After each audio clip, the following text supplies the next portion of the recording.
Le voyageur des étoiles à la fin du XIXe siècle, dans un laboratoire secret situé à la périphérie de Paris, se trouvait une invention révolutionnaire, le vaisseau spatial l'Étoile de Lumière. Ce vaisseau, conçu par le brillant ingénieur et astronome Émile Dubois, était le fruit de plusieurs années de recherches intensives et de travail acharné. Émile, un homme à l'esprit curieux et aux cheveux grisonnants, avait toujours rêvé d'explorer les mystères de l'univers et de voyager au-delà des étoiles. Le vaisseau était un chef-d'œuvre d'ingénierie. Sa coque, en alliage d'acier léger et renforcé, était ornée de motifs dorés qui scintillaient sous les lumières du laboratoire. À l'intérieur, des panneaux de commande complexes et des cadrans lumineux contrôlaient les différents systèmes du vaisseau. Les sièges étaient recouverts de cuir confortable et les fenêtres étaient dotées de vitres spéciales offrant une vue panoramique sur l'espace. Le jour du lancement approchait.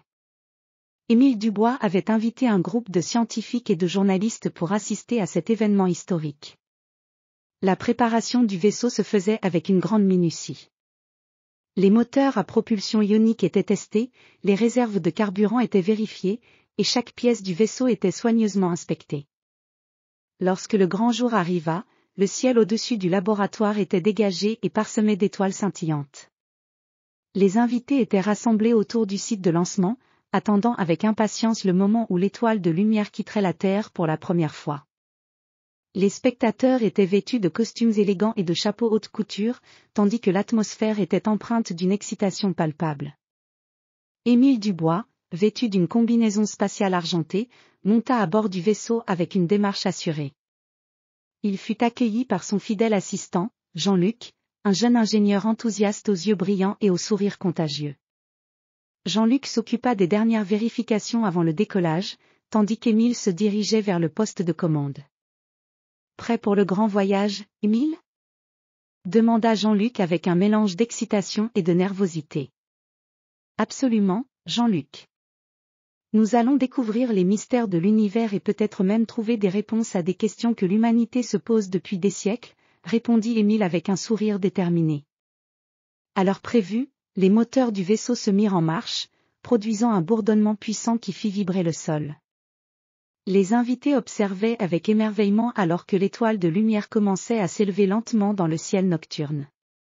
Le vaisseau se détacha des contraintes de la gravité terrestre et s'élança vers les étoiles, laissant derrière lui une traînée de lumière dorée. À bord du vaisseau, Émile et Jean-Luc regardaient par les fenêtres panoramiques, émerveillés par le spectacle grandiose de l'espace.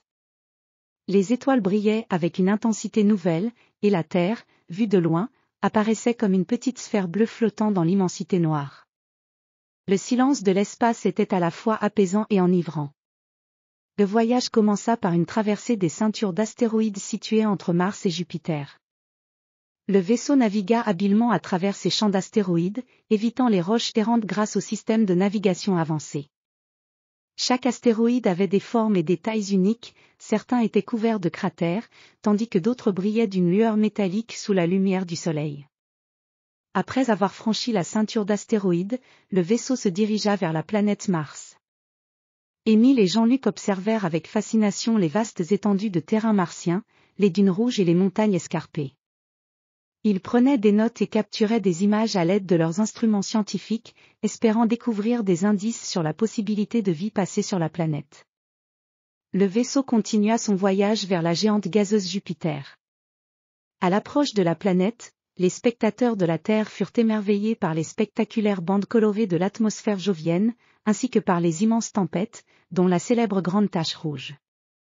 Émile et Jean-Luc étaient fascinés par le spectacle dynamique des tempêtes qui tourbillonnaient sur la surface de Jupiter. Après avoir exploré les merveilles de Jupiter, le vaisseau prit la direction de Saturne, dont les anneaux majestueux brillaient d'un éclat argenté. Émile et Jean-Luc étaient éblouis par la beauté du système d'anneaux, chaque particule scintillant comme une étoile dans le vide de l'espace. Ils observèrent les lunes de Saturne et prirent des échantillons de poussière stellaire pour leurs recherches. Le voyage se poursuivit à travers les confins du système solaire, et le vaisseau se dirigea vers les régions plus éloignées, au-delà de Neptune et de Pluton. Chaque étape du voyage offrit de nouvelles découvertes et de nouvelles perspectives sur l'univers. Émile et Jean-Luc étaient émerveillés par la diversité des phénomènes célestes, des nébuleuses colorées aux champs d'étoiles denses. À mesure que l'étoile de lumière se rapprochait des frontières de l'espace connu, Émile réfléchit à l'ampleur de l'univers et aux mystères qui restaient encore à découvrir. Le voyage avait dépassé ses attentes, non seulement en termes de découvertes scientifiques, mais aussi en termes de beauté et de grandeur. Finalement, le vaisseau fit route de retour vers la Terre, emportant avec lui des trésors de données scientifiques et des souvenirs inoubliables. À leur arrivée, Émile et Jean-Luc furent accueillis en héros.